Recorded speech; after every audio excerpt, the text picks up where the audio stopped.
wayo Allah la jagwal wai kai jagwal wai tambaye ka mana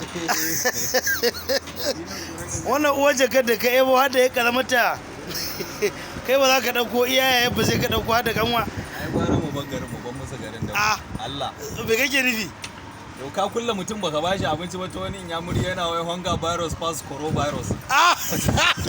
ba da abinci ba za a kulle na gida au ai ido na idansa sai na shaƙe shi au waye koro din bai na koro din shi wanda ya kulle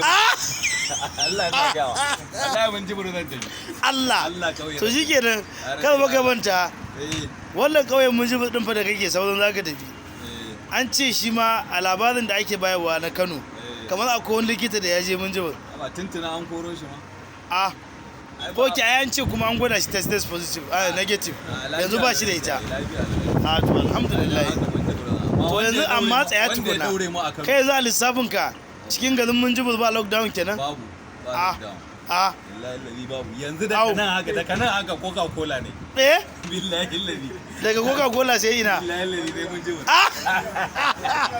Allah wanda ya daure mu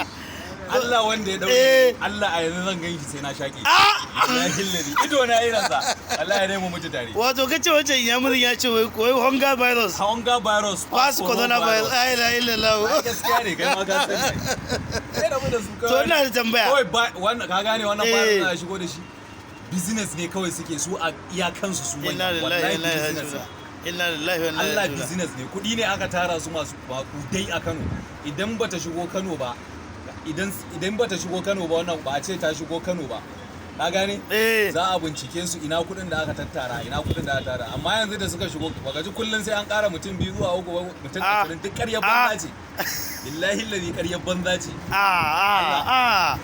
aka ce abin nan gaske ne a'a cutar gas a Kano dai ƙarya ce wallahi shigo da ita drama ce wallahi ƙarya ce contract ne alaba da lada